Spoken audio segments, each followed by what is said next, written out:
godmentor.wordpress.com. How to be successful. What is it that you want to be successful in? What is it that you've tried over and over and over again? Maybe it's a business. Maybe it's a relationship. Maybe it's even having a child. Whatever it is, what is it for you personally, that you've tried to succeed at and haven't yet? And every time you try, guess what happens? You have less and less energy. You have less and less hope. You have less and less courage. What is that thing that you want to succeed? Whether it's money, health, or a relationship, or a house, or even a job or promotion, whatever it is, visualize it for a second. Let's turn it into an object and put it right in front of you for a second, because God tells you how you can get that. Yeah, are you seeing it right now? Are you seeing? Let's say it's a concept like, I don't know, successful at not drinking alcohol. Let's say it's something abstract like that. Figure out something to where you can visualize it. Maybe it's a glass of, I don't know, hot chocolate, or a glass of something else, vegetable juice. Every single night as you're watching TV or whatever it is that you're doing, visualize it as something so that we can point to it and say that is the symbol of your success. How do you get the symbol of that success? The secret is right there in the Bible. And we're going to tell you exactly where it is. It's in 3 different verses in the Bible. In all those verses, you know how big the Bible is, right? You know how many verses there are? Thousands and thousands and thousands of verses in the Bible. And there's something that's ironic to me personally. The Bible really doesn't talk much about success. It only really talks about success in 3 distinct verses. And if you look up, I like Bible Gateway. Go to BibleGateway.com and do a search of the Bible, or download a Bible app, do a search, and do a search for the word love. The word love comes up hundreds and hundreds and hundreds and thousands of times. It's big. There's topics. There are a million different angles by which God addresses love. But success, no, just 3. What does that tell you? What does that tell you? Well, for starters, what that tells me is that teaching someone how to be loving is extremely hard. Teaching you how to love is really, really hard. And on the bright side, teaching you how to be successful, easy, super easy. It only requires 3 verses in the Bible. And yet, can you do what those 3 verses require? Let's look at verse number 1.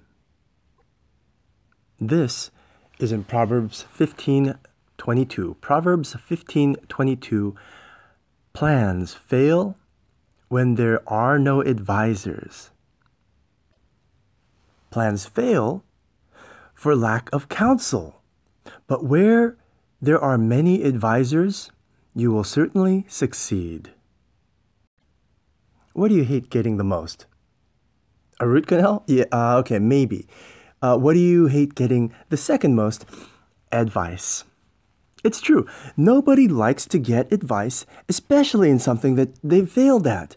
So if you failed at getting hired for a good job that'll pay your mortgage or your rent or keep your family fed, the last thing you want to do is listen to someone's advice on how to get a job, right?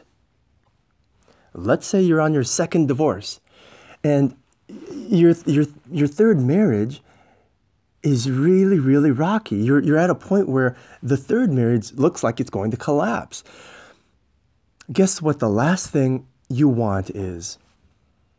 Advice. Or let's say it's school related. You can't pass this one course or test, or you're having a hard time passing the bar exam. Whatever it is, what does the Bible say? There is success when you seek a multitude of counselors? Sure, it sounds simple enough. Okay, I just need a bunch of counselors, advisors. But you know what? The practicality of it is when you have a bunch of advisors, guess what? You've got to listen to a bunch of advice.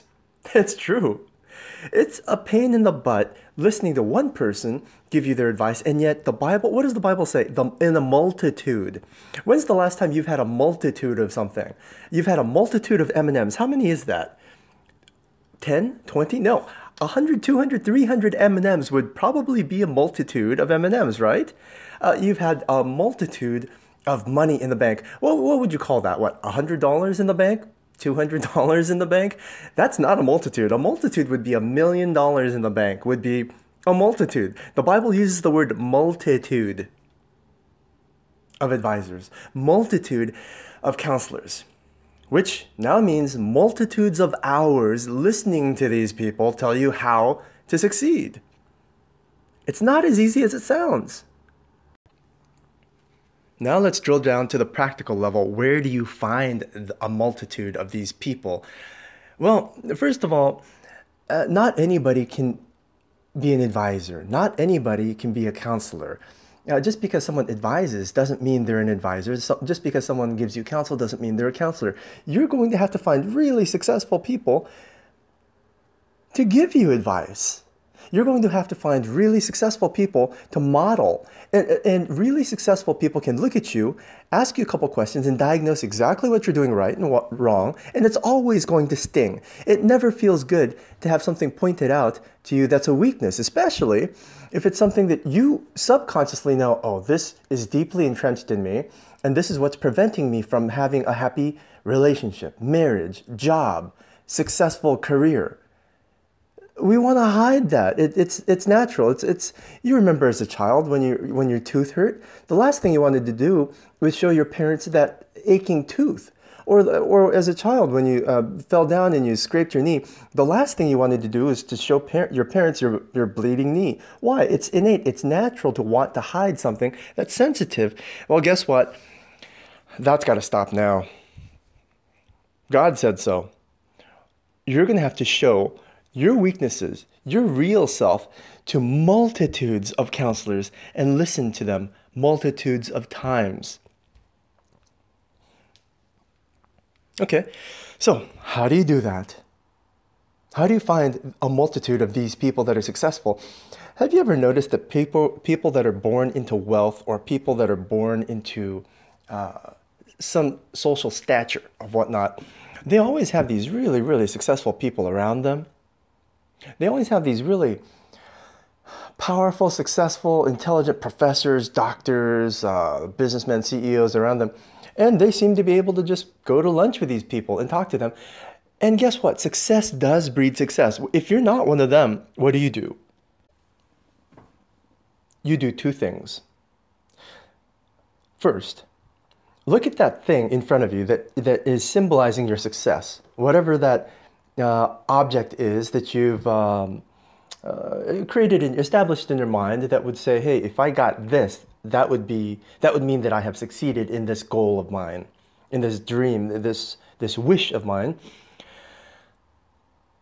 Look at it and ask yourself, where am I going to find people that already have this? And the first one, the answer is real simple. Just let's go down to practical nuts and bolts. It's YouTube. Yep, I said YouTube. YouTube has interviews of everybody. YouTube has interviews of everybody. Find somebody that has succeeded in a field, in getting what you visualized you want, and watch every single one of their interviews. And then listen to exactly what they claim helped them succeed. And this brings us into number two. A lot of them will actually say, number two, guess what? The Bible. Yep, the Bible. The Bible is where you're going to find people who are not interviewed in YouTube. The Bible is where you're going to find people, kings, prophets, warriors, wealthy men like Job, romantics like David. You're going to find interviews of their lives, how they succeeded, and every single one of your desires, fears, frustrations, they're all in the Bible. And guess who did the interviews there? Yep, God. Well, at least God's prophet, through the direction of God. That is the very first verse in the Bible. There are 2 other verses in the Bible that tell you what to do and how to do it to succeed. Let's deal with that in part 2. You'll find part 2 at godmentor.wordpress.com. On Twitter, we're at godmentor, at godmentor. On Twitter, follow us. Send us questions, send us thoughts as to what you'd like to accomplish, and let's talk online. We're looking forward to meeting you.